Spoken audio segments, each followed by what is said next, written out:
మన కోడుమూరు నియోజకవర్గ ప్రజలకి పేరు పేరున శిరస్సు వచ్చి నమస్కరిస్తున్నాం.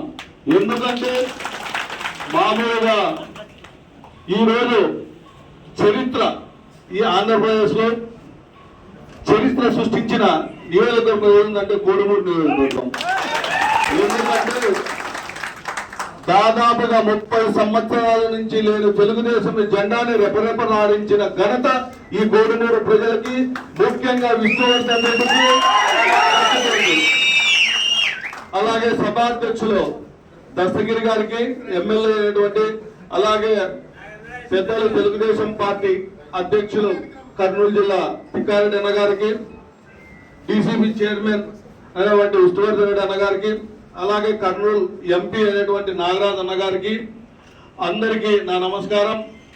ముఖ్యంగా ఏమంటే ఈరోజు మనం ఎందుకు ఇది చెప్తున్నామంటే ఏది కష్టపడితే ఫలితం దక్కుతుంది అంటారో అదే ఫలితం మీ కోడుమూరు నియోజకవర్గానికి దక్కుతుంది.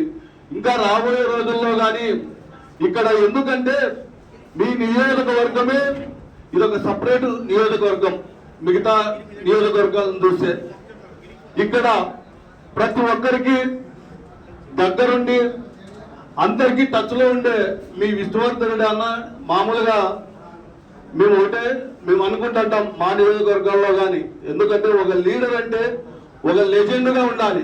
ప్రజలకు అందుబాటులో కష్టాలు వచ్చినా నష్టాలు వచ్చినా ప్రతి ఒక్కరికి ఏది అవసరం ఉన్నా కోపంలో కోపము, మంచితనంలో మంచితనము అన్నీ ఉండి నెరవేర్చే నాయకుడే ఒక లీడరు. అంతేగాని ఎప్పుడో స్వార్థం కోసం ఎలక్షన్లు వచ్చినప్పుడు మనం మాట్లాడించి మామూలుగా ఏం అవసరం లేదనుకుంటే ఆ లీడర్షిప్ అనిపించుకోదు. ఎందుకంటే ఇప్పుడే మన ముఖ్యమంత్రి చంద్రబాబు నాయుడు దాదాపుగా ఈ 5 సంవత్సరాల్లో ఈ రాక్షసుడు జగన్ రెడ్డి రాష్ట్రాన్ని సర్వనాశనం చేసి విచ్చలవిడిగా ధ్వంసం చేసి ఈరోజు చూస్తా ఉన్నాం. ఐఏఎస్లు జైలుకి, ఐపీఎస్లు జైలుకి. ఈ రోజు పరిస్థితి చూస్తా ఉంటే ఎక్కడ చూసినా మన మీడియాలో కానీ పేపర్లో చూస్తా ఉంటారు. ఐఏఎస్ నిన్న ఉత్తరపోయినారు. రోజు ప్రతి ఒక్కరు ఐఏఎస్ ఐపీఎస్లకి అవమర్యాద తెచ్చిన ఘనత ఆ జగన్మోహన్ రెడ్డికి దక్కుతుంది. ఈరోజు ఇక మన ముఖ్యమంత్రి ఏంటంటే ఇప్పుడిప్పుడే గాడిలో పడతా ఉంది రాష్ట్రం. ఎన్నో వేల కోట్లతో మొత్తం కంపెనీస్ కానీ, ఫ్యాక్టరీస్ కానీ, ఉద్యోగాలు ఇవి కానీ వస్తూ ఉన్నాయి. ఇంకా ముఖ్యంగా మనకి కోడుమూరు నియోజకవర్గానికి ఈ వాటర్ సమస్య కానీ ఉందని చెప్పి మొన్ననే ఆల్రెడీ సీఎం గారికి కానీ ఇవ్వడం జరిగింది. ఇంకా రాబోయే రోజుల్లో ఎందుకంటే మనం తెలుగుదేశం కార్యకర్తలకి ఒకటే ఇది చెప్తా ఉన్నాం, రాబోయే రోజుల్లో ప్రతి ఒక్కరికి ఎవరైతే కష్టపడిన వారికి ప్రతి ఒక్కరికి పార్టీ గుర్తిస్తుంది. ఎందుకంటే ఇప్పుడు పార్టీ ఒకటే చెప్తా ఉంది, ఏ ఒక్కరు ఎక్కడా గాని గ్రూపులు కట్టకూడదు. తెలుగుదేశం పార్టీలో ఎక్కడ ఏ గ్రూప్ ఉండకూడదు. ఎందుకంటే ఇక్కడ కష్టపడి తెచ్చి ఇక్కడ ఎమ్మెల్యేస్ కావచ్చు, ఎంపీస్ కావచ్చు, ఇక్కడ ఎవరు కోడుమూరు నియోజకవర్గంలోనే ఎక్కడ ఏ ఇబ్బందులు లేవని చెప్తా ఉన్నాం. మిగతా నియోజకవర్గాలు చూస్తే ఇంకా రాబోయే రోజుల్లో ఇప్పుడు కాంట్రాక్టర్ వ్యవస్థలు కావాలండి, కొన్ని బిల్స్ కానీ అన్ని పెండింగ్ ఉంటే ఈ మహానాడికి టోటల్ బిల్స్ అన్ని క్లియర్ చేపిస్తున్నారు.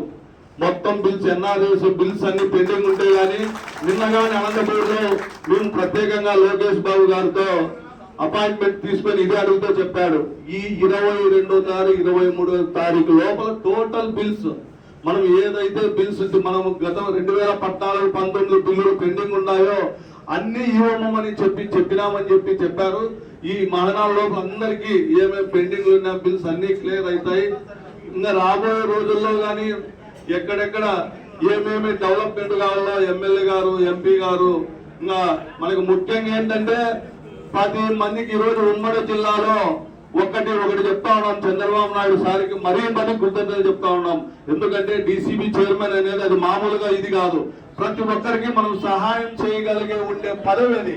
ఎందుకంటే ఎన్నో దాదాపుగా 4,000 కోట్లతో బడ్జెట్ ఉండే బ్యాంక్ చైర్మన్ ని మన విష్ణువర్ధన్ రెడ్డి అన్నకి ఇవ్వడం చాలా ఆనందకరం. ఎందుకంటే యాడో రాష్ట్రంలో ఏదో ఒక చైర్మన్ ఇస్తే మనం ప్రజలకు ఇక్కడ ఉండే ప్రజలకు మనం ఏం చేయలేం. ఇది కాదు, ఇది ప్రజలకి అవకాశం దేవుడిచ్చిన వరం ఈరోజు. ఎందుకంటే ఇంత ఉమ్మడి జిల్లాకి డీసీబీ చైర్మన్ అనేది మామూలు ఇది కాదు. ఈ రోజు ఎంతో మందికి సహాయం చేయొచ్చు మనము. దీంతో ఆ అవకాశం కానీ మన కోడుమూరు నియోజకవర్గానికి ఇవ్వడం చంద్రబాబు నాయుడు గారికి, లోకేష్ గారికి మరియు ప్రత్యేకించి ధన్యవాదాలు కోరుతూ ఉన్నాం. ఈ అవకాశం అందరికీ నా ధన్యవాదాలు.